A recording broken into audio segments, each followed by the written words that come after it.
My name is Joel Gawrisch. I'm one of the pastors at New Life in Shoreview. Good to be with you here today. Continue this series on ancient words. I know that you have seen them, online, apps, whatever, these promotions that promise certain results if you just take this supplement, follow this plan, subscribe to this or that, that there's this end result that you can be who you want to be if you just do this. Now, last year in the U.S. alone, this isn't even worldwide, just in the U.S., almost $13.5 billion was the self-help industry. Like, we spend that kind of money because we want to not just improve ourselves. And that's kind of the problem, is that we recognize that in us there is something that is wrong. And I think there are probably two reactions in this room. If you were listening, as I just said, there is something wrong with you, there are two reactions. And it's one, you just thought to yourself, yep, and I know exactly what it is. And it's probably something to do with maybe your physical appearance, or your personal capabilities, or maybe the opportunities that aren't yours that you think you should have. That's one reaction. The other reaction is what a lot of modern thinking is, which is don't let anybody tell you there's something wrong with you, and so you get this, I'm perfect just the way I am. Now, I don't know, that's probably a little bit more rare in this room than the other one, but regardless, when I say there's something wrong with you that needs fixing, there's something wrong with all of us that needs fixing, most of us are thinking to themselves, yeah, there is. And so we spend $13.5 billion each year, and that is a growing number, trying to fix it, trying to figure out what it is, trying to decide what we can do, how hard we can work, what path we can follow in order to be the person that I want to be. No wonder that 1 in 4 people have diagnosable mental disorders. We're stuck in this loop where if I just try harder, if I just do what I need to do, then I can get the answer that I need and I can be the person that I want to be. I don't bring this up to shame anyone. It actually is more an illustration of how we try. So over the last 2 days, as we've been working together on the progression of devotions this week, I watched Mr. Wakeman's devotions from Monday and Tuesday. It was interesting to me to see, and this is cross-generational, so it's not just students, it's adults too. Multiple camera angles, so it's not just one section. But Mr. Wakeman says, it's time to pray. And everybody goes like this. Well, just about everybody. And about 10 words in, there's this.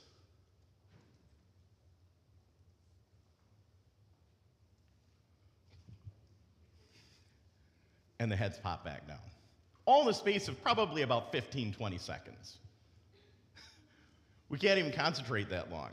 And we know it. I mean, we think to ourselves, okay, that's prayer time. I gotta focus. I'm in this, all right? I'm gonna at least show respect and bow my head and kind of do what everybody else is doing. And we struggle even with that. And we recognize that we struggle with it. We try again and we put our heads back down. I mean, there's just this, we know we want to try harder and we just fail again and again. So we spend money on books and programs and everything else and all this modern stuff, but eventually you get to the point in your life you're like, well, this can't be something new. Like, people must be dealing with this stuff for a long time, and that's when you turn to the ancient wisdom. You go, well, surely people centuries ago had it figured out, and so you look to the past and the ancient words. Mr. Wakeman had up all kinds of quotes from different philosophers and religions, the quote-unquote answers over the years up on the screen year after year, and all of them agree on this. There is a problem, and number two, the problem is you. Okay, thanks. I knew that already. That's not very helpful. But here's the difference. We talk about the Bible and how unique it is. Mr. Wakeman pointed to a bunch of things yesterday that make it unique among all the ancient wisdom, among all the ancient words that are out there. There's a reason that it continues to be, not just over time, but every year, that bestseller, because there is something unique about it. All of that ancient wisdom says the problem is you, and you just need to do this, and that's the answer. And I'm going, I'm trying, but I don't get there. I'm trying, and I just can't. And that's the Bible when the Bible comes along and says, the answer is not what you need to do. The answer is who you already are in Christ. Do you understand the difference? When it's about what you need to do, how do you know it's ever enough? You know how hard it is when you keep trying and trying and trying, and you just can't be the person that you want to be. And then the Bible comes along and says, no, it's not about what you need to do, it's about who you are. Now, the Bible talks about the origin of humanity, goes back to the creation of man and woman, and even if people don't subscribe to or believe in that creation account, the Bible describes man and woman being created in God's image. That is perfect. And even if that isn't something that you subscribe to, you know deep down that that's the original. That the original is perfect. Otherwise, why would we have this desire in us to try to be perfect, to try to be better? There's a reason why we want to be who we were intended to be. Except we can't. It's this vicious cycle that again and again and again we fail. We try to be that perfect creation. But here's where the ancient wisdom comes in. Paul, the Apostle Paul, wrote to the Corinthians it's titled 2 Corinthians, but it's actually his third letter that he wrote to the Corinthians in chapter 5. He said, therefore, if anyone is in Christ, the new creation has come. The old has gone, the new is here.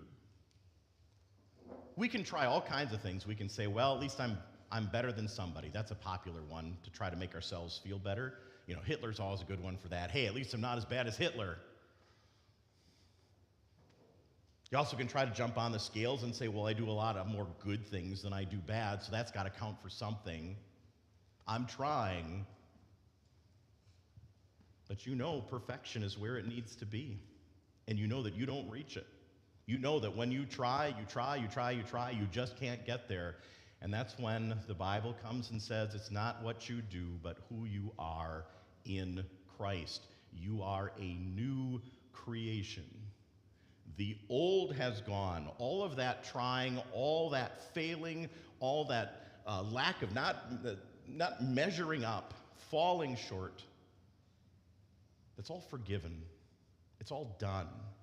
It's all in the past, that in Christ we get connected to him who lived a perfect life for you, who died the death that we know deep down we deserve, who triumphed over everything in this world to make sure that we will triumph, that we will live forever.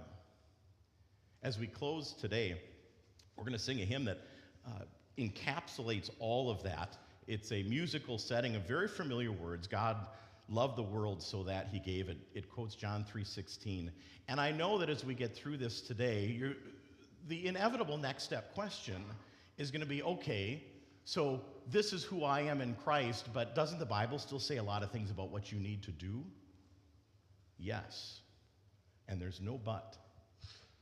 The only but is that we'll talk about it tomorrow as we talk about the impact that this has, that it's not about what we do, but who we are in Christ, which then impacts what we do. Let's close today with the hymn, God Loved the World So That He Gave.